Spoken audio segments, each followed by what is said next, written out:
We're going to create an army of superhumans down at Amazon. How's that? This little box with a plant in it.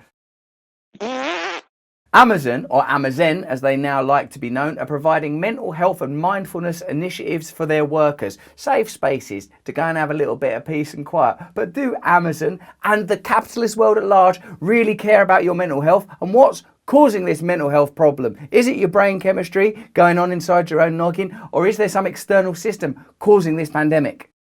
With Amazon, I wanted to provide a place that's quiet that people could go. What sickens me about the old Amazon Zen Booth there is that it stinks of just an empty, hollow, meaningless gesture instead of addressing the problem. It's obvious that Amazon have become aware that, oh no, people are saying we're a terrible, evil business that treat our workers awful and don't care about nothing but profit. What about if we have some booth? You just go in a booth for a bit and shut a door and worry yourself sick in there privately for a moment. You know, look, the problem is, and this is pretty obvious, that if you're always in pursuit of profit to a kind of insane degree, the consequences of that are human. The consequence is going to be human because you have to pay people not enough money, you don't give people enough free time, you don't treat people properly, you don't regard their essential integral humanity, whatever that means, other than a right to personal freedom, respect and like self-love. And I guess what disgusts me most of all is to try to, the attempt to present themselves as a company that cares about their workers while not doing any of the many things they could do to make conditions better for the hundreds of thousands of people they employ.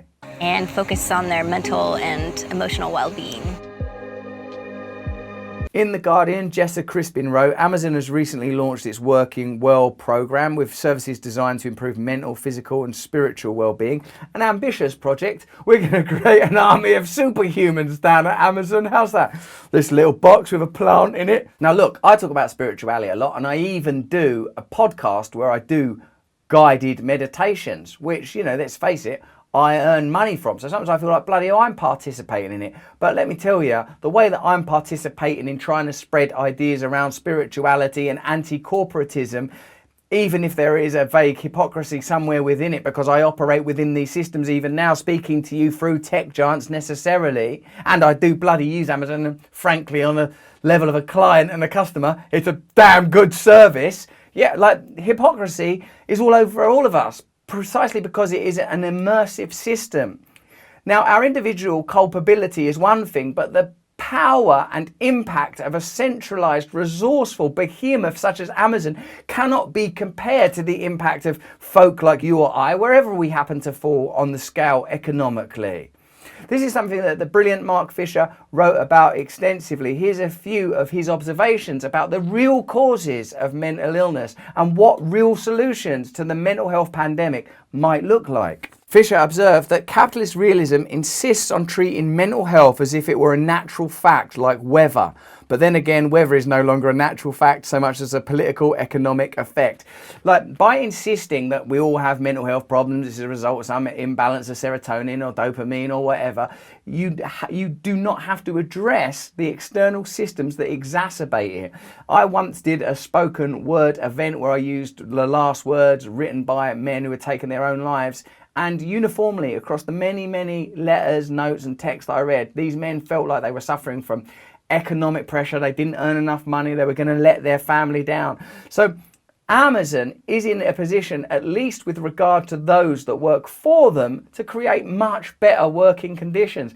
If you can send your boss to the moon for a laugh for 10 minutes, you can certainly afford to pay your workers reasonably and not aggressively pursue and annihilate any attempts to form unions. It simply means solidarity between people that are on the lower rungs of socio-economic ladders so the inequality doesn't become galling. It doesn't mean centralized state power where we all have to wear a boiler suit and live in some sort of bland, banal misery. It means like that you get paid properly for the work that you do. And I would say that you should have higher aspirations than that. And the fact that mindfulness, which is a way of accessing a great power within yourself and seeing beyond the limitations of the material world, is being mobilized in the service of the material world and corporate capitalism, it's disgusting, nothing short of disgusting. Fisher, diving deeper, says the current ruling ontology, philosophy of being, denies any possibility of a social causation of mental illness. The chemico-biologization of mental illness is of course strictly commensurate with its depoliticization. Considering mental illness as an individual chemical biological problem has enormous benefits for capitalism. I.e., if you say mental health crisis is being caused by capitalism, you have to change capitalism rather than go, oh, why don't we give these people some mindfulness experts and get someone in to do a nice talk and like have a bit of meditation. That's not enough. You have to start saying, hey, we're going to have to reorganize the way we run our business. Not only a business, society, because society has already been organized around the advantages and benefits of corporatism. So we're talking about nothing less than a radical social revolution in order to address these problems. No wonder they're settling for a bloody phone box with a plant in it. And when I'm talking about inequality and unfairness with regard to these issues with Amazon, I'm not saying that we should have a socialist state where your money is taken so you can pay for people that are not willing to work and have never done a fair day's work in their life. It won't affect you. We're talking about dismantling centralized organizations and making them accountable. You've worked hard for what you have. You deserve to live a better life. You will benefit from a fairer society. You and I, all of us have been lied to about where the wealth is going and what's causing the problems in inequality. It isn't people with no power, it's people with much too much power. The Zen Booth is an interactive kiosk where you can navigate through a library of mental health and mindful practices. That's hell. That's hell. That's Wall-E. That's beyond satire. That in that vast expanse, that cathedral of consumerism, a tiny confessional booth without even the advantage of a rabbi, imam or priest to hear your prayers. Just more technology bludgeoning you into ongoing compliance, not for your mental health, but so you can be a more efficient worker, so you can continue to support that system.